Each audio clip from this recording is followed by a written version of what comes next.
y'all. I said, what's up, y'all? Look at me when I'm talking to you, bro. Nah, I'm just messing with y'all, man.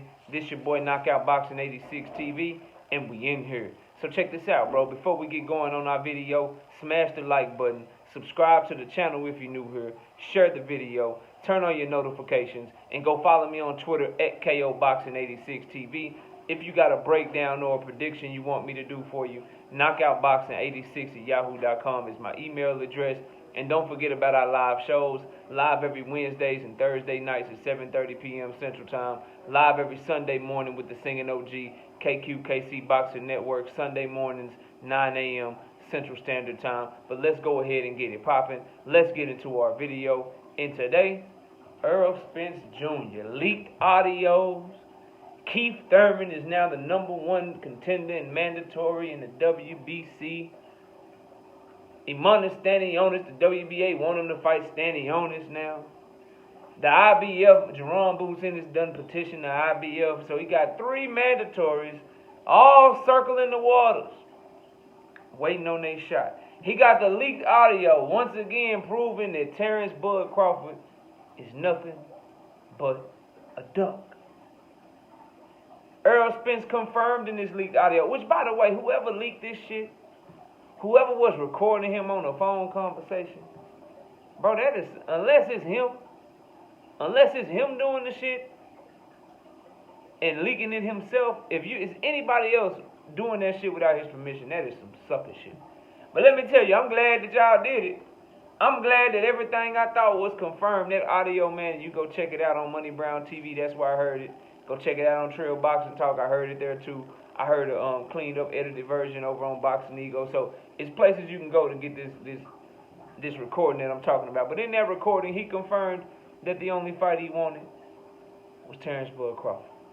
In that audio, he confirmed that they've been trying to get this deal done, and Terence Crawford had a bunch of questions. And here's what's crazy. Terence Crawford apparently didn't trust his own lawyer. So he wanted to talk to Al Heyman directly. So Terence Crawford didn't trust the person that he hired to do the deal. He didn't trust his lawyer. But why didn't he just fire the lawyer? Because he was paying the lawyer. It ain't like he had to work with that lawyer. It's plenty of lawyers that would probably love to do a deal of that magnitude and get that type of fee for it. So I didn't understand that. And I heard people saying, well, Knockout, you only got one side of the story. Well, cool.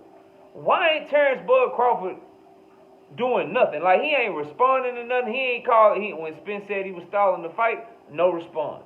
Now you got this leaked audio from Spence, no response. The man ain't even, his fight, supposedly fight, on December the 10th, is like a month and a week away.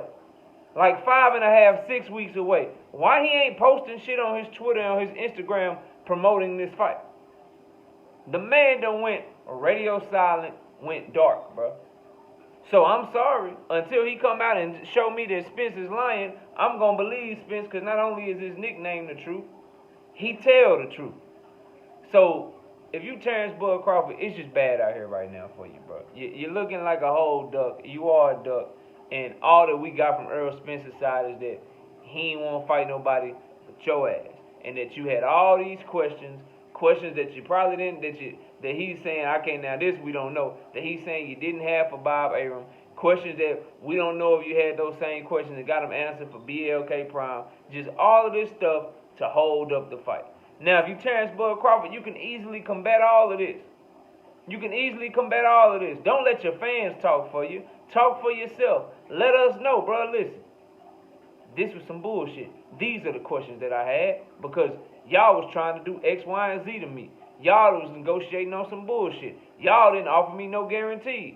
Don't y'all find it strange that all of these accusations that people are saying that the PBC did to Bud Crawford, oh, they lowballing, oh, they doing this, oh, they doing that. Why ain't Terence Crawford come out and say that that's the case himself? Why ain't he saying the shit himself? Because Errol Spence is out here bumping his chest, really putting his foot on your neck and making you look like a whole sucker out here.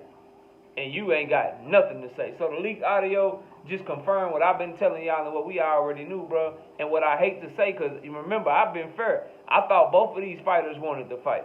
I've been fair. I said neither one of these guys was ducking each other. So I ain't one of these dudes that been running around here just slandering Bud Crawford, talking bad about him, acting like he don't want no smoke, acting like he's scared of Errol Spence. I thought he always wanted to fight. But then when push come to shove, and now we know all the information, with new information comes a new opinion. And with this new information of him negotiating behind the PBC's back, it has been proven. And then going to fight David Avenesian is proving that he ducked Errol Spence, bro. Like, you can't, there's no way around that shit. But moving on. These mandatories. This is what I think.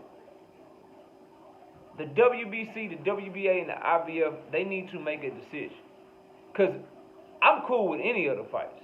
My order, though, Jerome Boots Ennis, Keith Thurman, Imantas Stanionis. But any three of those fights as a mandatory, I'm cool with it. If Earl is going to decide to continue the campaign at 147. I'm cool with it. So,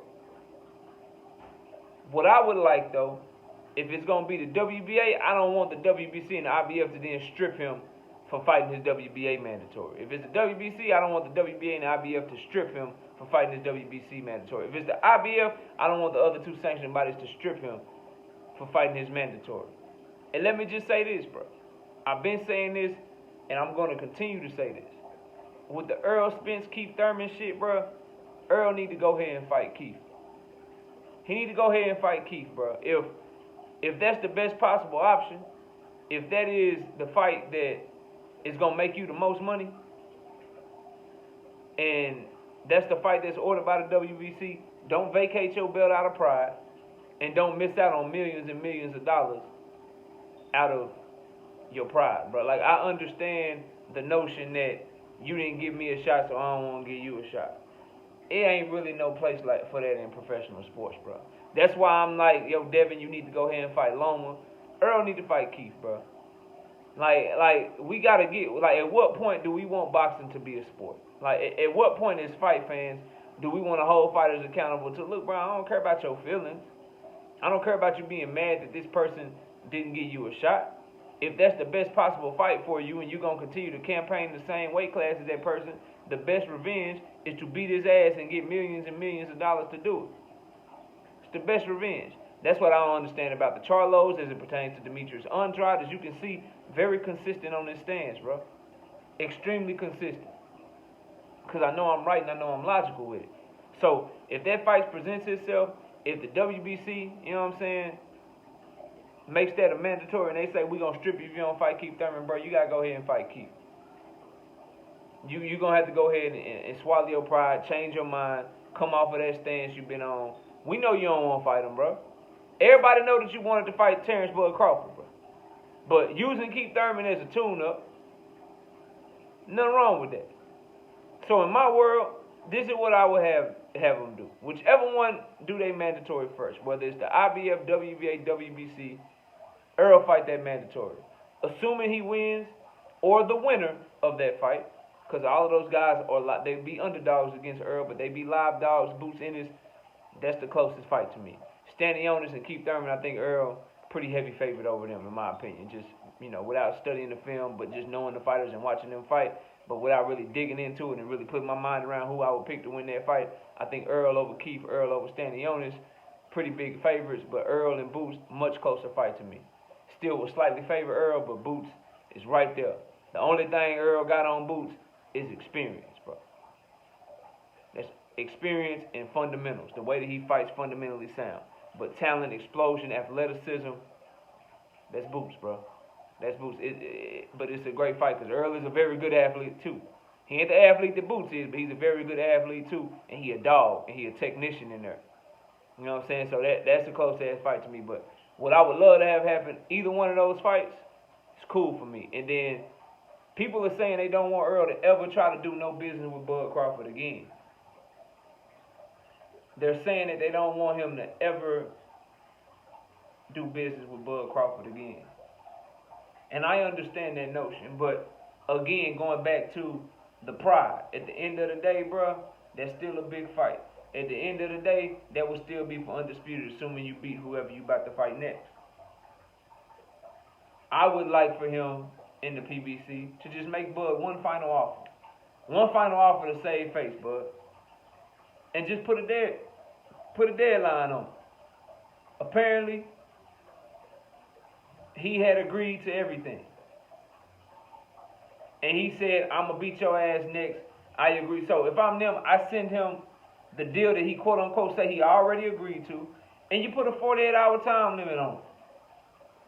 No negotiation, no back and forth, no contract revisions. You send him the contract. You send it to him after he beat Evanesian, assuming he beat Evanesian. Once Earl take care of business, assuming he take care of business, you send it to him. And you say, look, bro, last chance. 48 hours. Sign this shit and we getting it popping. And like this is the date that it's on, this is the date of the fight. This how much we paying, this your pay-per-view percentages. Sign it or don't sign it. But either way, we moving on if you don't. And you got 2 days. You give him them 48 hours, you put him on the time clock. If you get that shit back and he signed it, you got to fight. If you don't get that shit back, then you move on. So I would say I agree and disagree with people saying don't ever do business with Bud Crawford, don't negotiate. Nah. You know who you're dealing with, so you don't negotiate in good faith the way that you did. You just play hardball with him, bro. You don't give him all that leeway. You let him hang himself. You know what I'm saying? You let him really decide if he want to look out for himself and not fight you, or if he gonna really go after that legacy and show everybody that he the best. And you give him one more offer. You give him one more offer at the beginning of next year. Give that shit to him. You know what I'm saying? Then let him know, look, bro, what we doing. And you give him a short amount of time, and then if we got to fight, we got to fight. If we don't, we don't. But as far as these mandatories, I know Al Heyman and Errol Spence and the team over there at PBC, I know they good enough to make sure he don't get stripped. But just make sure that if you fight this mandatory, these other 2 sanctioning bodies ain't tripping. Or you fight that one, these other 2 ain't tripping. I don't really care which one. Because at this point, anybody that Errol Spence fight is a better opponent. Of those 3, is a better opponent than David Evanesian. And Errol Spence already proved that he is not the reason that Terence Crawford and him aren't fighting. Terence Crawford ducked him. So any mandatory that he fights, he should get no criticism from anyone. Because he tried to go fight the dude that everybody said was the man. He tried to go fight the dude that everybody said could beat him. But that dude ducked out and proved to be a whole sucker out here. So whichever mandatory I'm cool with. Earl should change his mind on Keith Thurman. Go ahead and fight him if that's the one that you got to fight. Boots, great fight. That's the one I want the most. And then Stanionis, I take that too, just to stay busy and hopefully try one last ditch effort to make the Terence Bud Crawford fight. So that's all I got on it, man. Y'all let me know what y'all think, man. The leaked audio, mandatories being called. What's next for Errol Spence, bro? Hopefully it's fighting one of those 3 in a good fight here towards the end of the year. And we get it popping, bro. But y'all let me know what y'all think, man. Comment down below, smash the like, subscribe to the channel, share the video, turn on your notifications, and go follow me on Twitter at KOBoxing86TV for breakdowns and predictions. KnockoutBoxing86 at yahoo.com is my email. I appreciate y'all watching the video. Enjoy the rest of your day. And with that, we out of here. Peace out, y'all.